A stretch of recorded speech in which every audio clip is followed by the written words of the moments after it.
Hello everyone! Today we have a special episode dedicated to amazing discoveries in Kazakhstan's archaeology. Even those who have never been interested in the history of the steppes will be amazed. We will talk about how ancient people left their marks on stones and how these artifacts tell us about the lives and beliefs of people thousands of years ago. Let's start with the fact that Kazakhstan is more than just endless steppes. It's a vast cultural layer where the path of nomadic tribes, farmers, and artisans intersected. Every stone, every find here is part of a greater history. Today, we will discuss two completely unique discoveries. The first is a Shrink tulip petroglyph found in Zheltau Mountains, which has no analogues in the region rock art. The second is a copper cauldron of the Semirechye type from central Kazakhstan, filled with mysterious metal objects and with great ritual significance. These finds, although they date from different eras, have one thing in common. They reveal an ancient world where symbols and objects held immense value for people. And the most interesting thing is that these aren't just artifacts. Through them we can glimpse into the thinking of the ancients, understand their holidays, beliefs, rituals, and even cultural contacts with other regions. We are going on journey through time to explore the secrets of ancient Kazakhstan. The first topic of our issue is the Shrink tulip petroglyph. Have you seen photographs of this discovery? Yes, and they are amazing. Imagine a rock in the Zheltau Mountains carved with images. 3 concentric circles with rays across an identified figure and between them an S-shaped line resembling a flower bud. And next to it is the tulip itself, with leaves, a stem and a round bulb. As Samashov notes in his study of Kazakhstan's rock art, Bronze Age, depictions of plant motifs are extremely rare in the steppe zone, making the Shrink tulip petroglyph in Zheltau a unique object of study.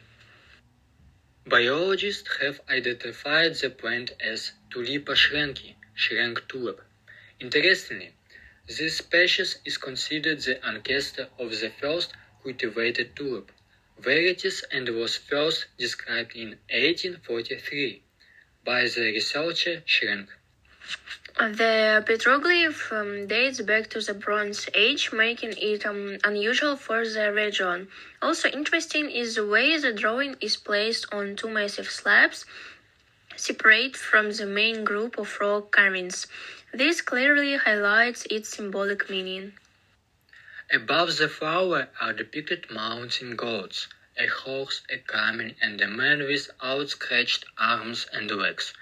Judging by the patina, the tulip drawings are older than medieval petroglyphs on neighboring rocks. Researchers believe this petroglyph may be associated with ancient tulip festivals where a female deity symbolizing spring and the rebirth of nature was venerated. The connection with the cultures of Fergana, Zarafshan, and Margiana speaks of distant contacts between steppe tribes and ancient agricultural societies. The petroglyph is not just a drawing, but an entire cultural and mythological code that we are only just beginning to decipher.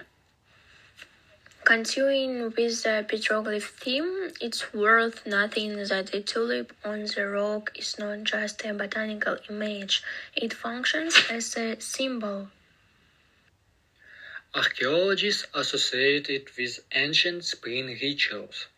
Central Asian cultures celebrated festivals dedicated to blooming tulips. Perhaps the drawing reflects ideas about the cycle of life and veneration of the feminine principle. In Kazakhstan, the first flowers, called tulips, appear in spring. People associated them with the victory of warmth over the winter cold. Imagine that this simple flower was already a cultural marker in the Bronze Age.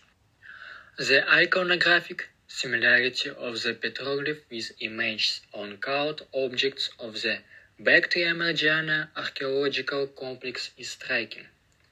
The similarity between the Saka artistic tradition and the BMAC was analyzed by Pugachenkova in her fundamental works on the art of Central Asia.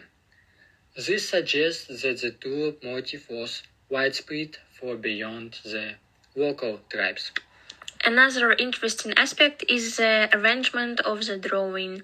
They are isolated from the main group, and the composition with a cross and human figure may indicate mythological or cosmological symbolism. It can be assumed that the drawing was important in a system of signs and symbols, the understanding of which could only be known to initiates. This is a kind of message to descendants reflecting the beliefs and cultural ties of the ancient population.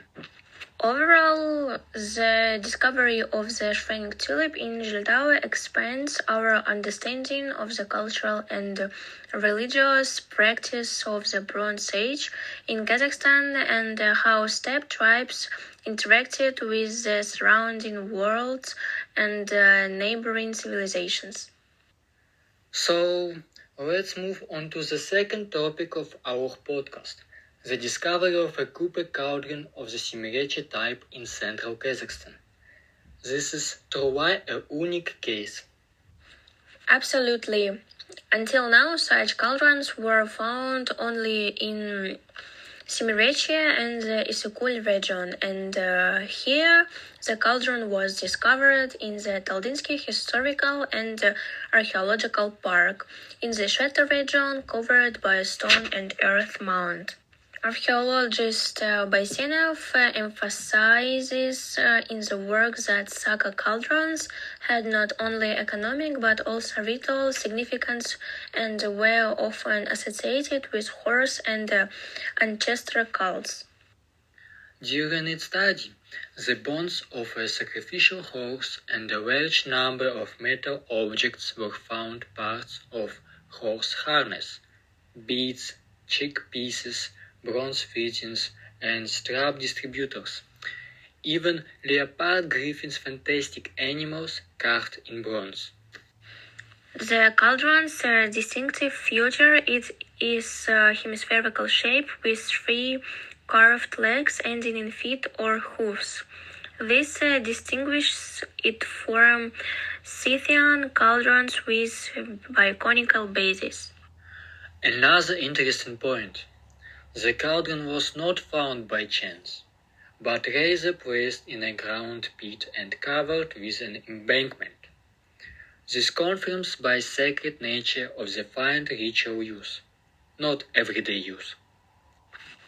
Radiocarbon dating coincided with the 4th-2nd centuries BC, which places the find in the late Saka period when population movements occurred under pressure from the Yuezhi and Woson. The discovery is also significant because it reveals connection between central Kazakhstan and Semirechye, a distance of about 1,000 kilometers. The cauldron is a kind of witness to cultural and migratory processes. Continuing with the cauldron, it's important to consider what was inside.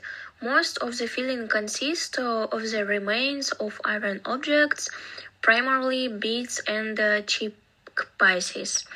Some have turned into a dense mass of corrosion, but 9 fragments of 2-piece beads with ring ends were identified.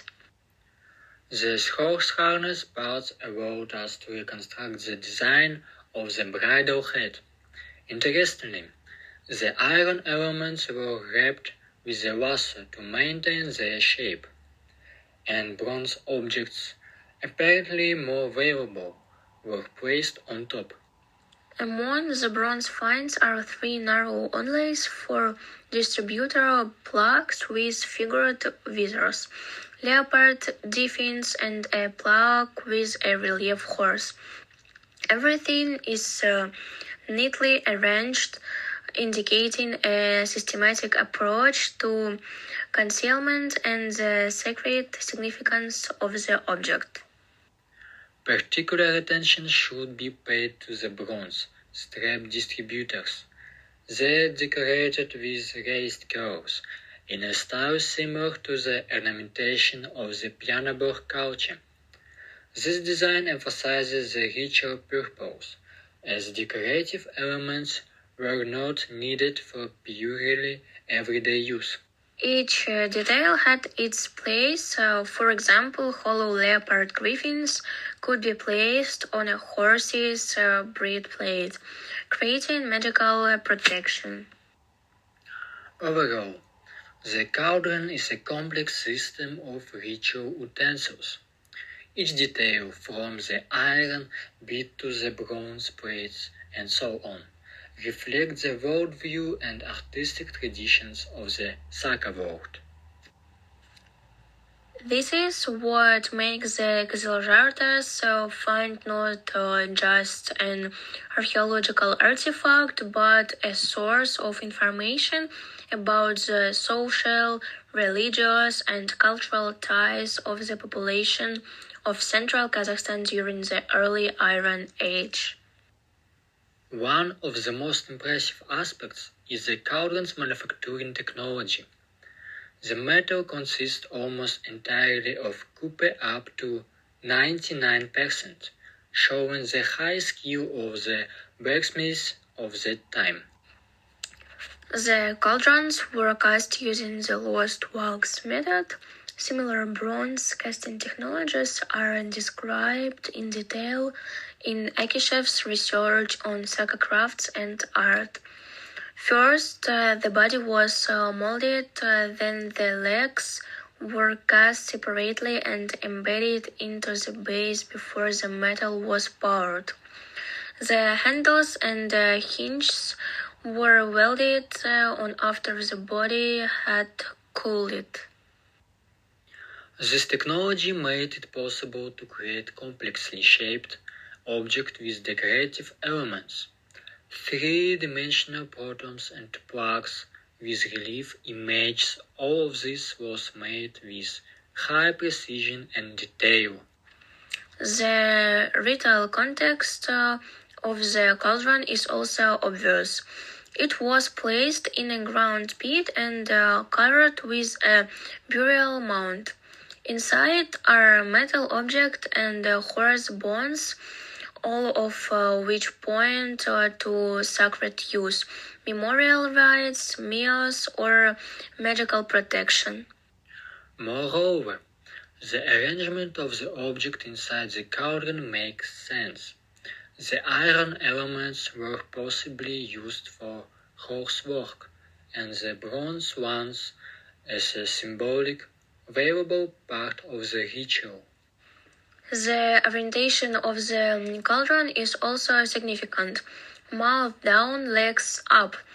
This may symbolize the transition between the world of the living and the otherworldly, supporting the idea of the sacred nature of the find.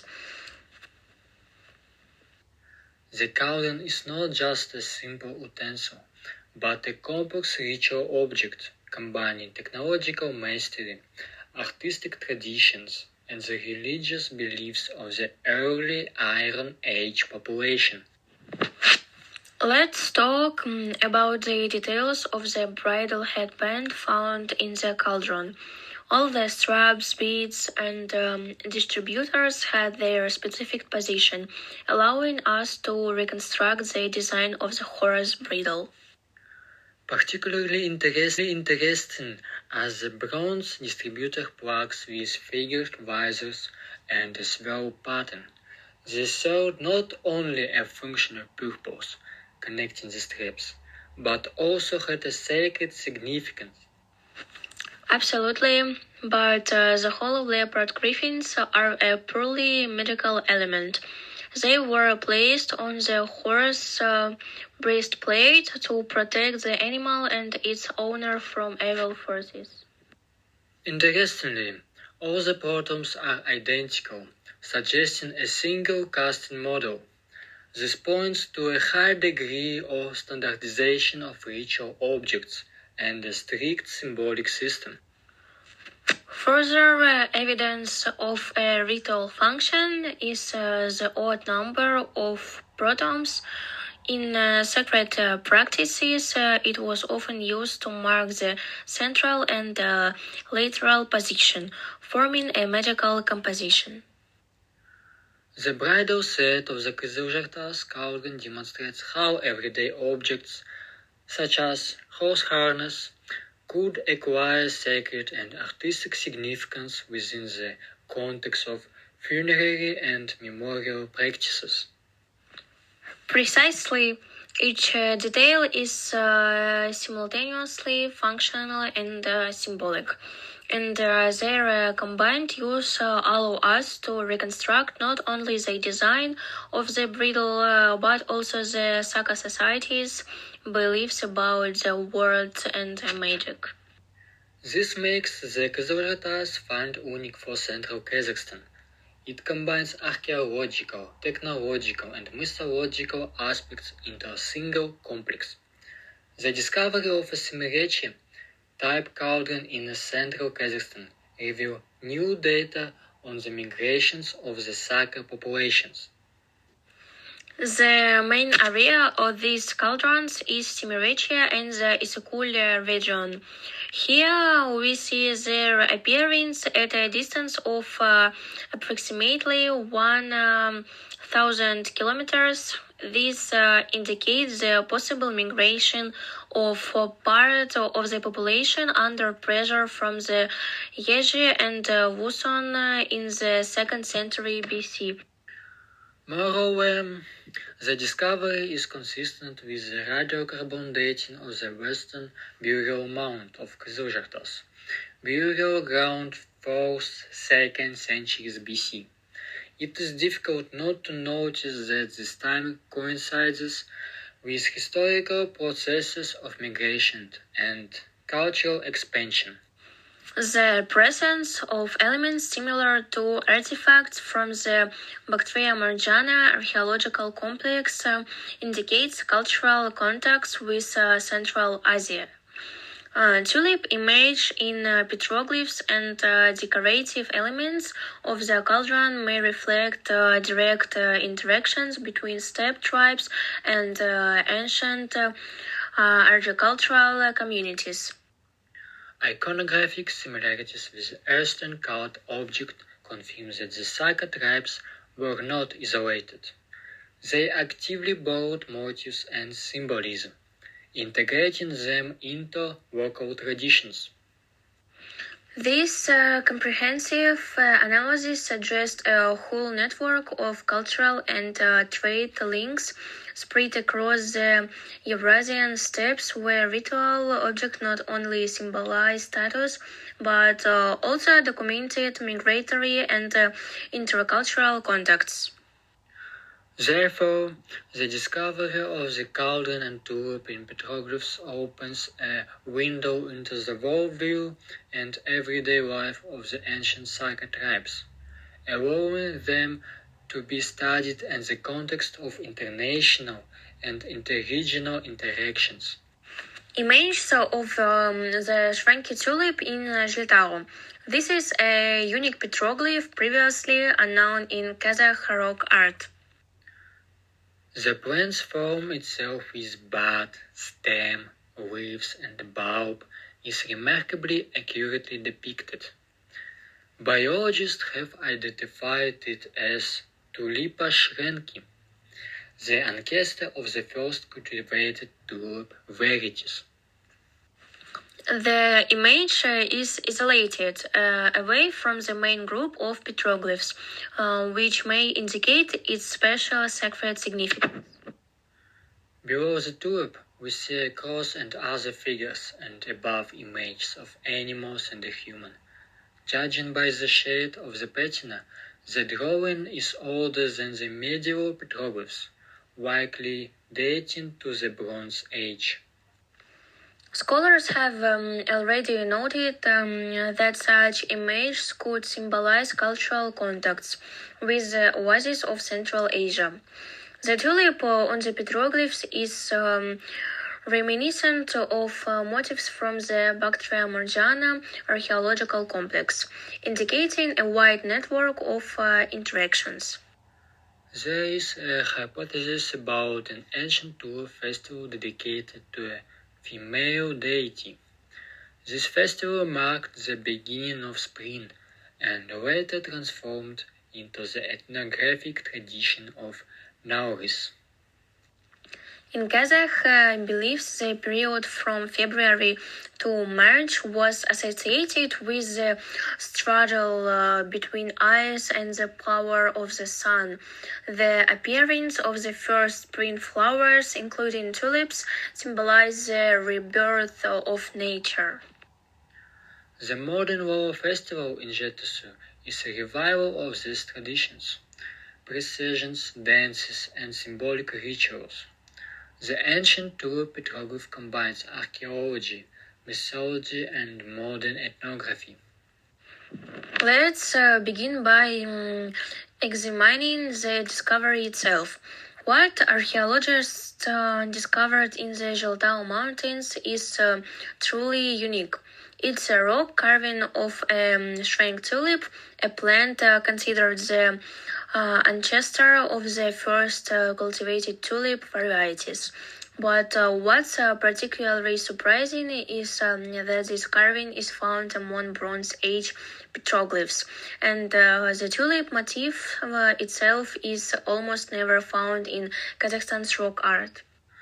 The discovery was made in August 2023 as part of a scientific project to study the cultural and historical landscapes of ancient Bitpagdala. Archaeologists surveyed the southern slopes and foothills of Zheltao, as well as neighboring mountains areas. And then, among 5 large groups of petroglyphs, each containing between 100 and 300 drawings, they found the very image of a plant that immediately stood out due to its shape. The drawing itself is quite detailed. A bud, a stem, 2 elongated leaves, and a round bulb are visible. This level of realism is rare for the Bronze Age. Judging by the color of the patina, the image is significantly older than medieval carvings on adjacent rock faces. This gives grounds for confidently attributing it to the Bronze Age. And most interestingly, the image was found isolated on 2 massive slabs, slightly off to the side of the main stands. This arrangement often indicates a sacred or symbolic meaning for the object.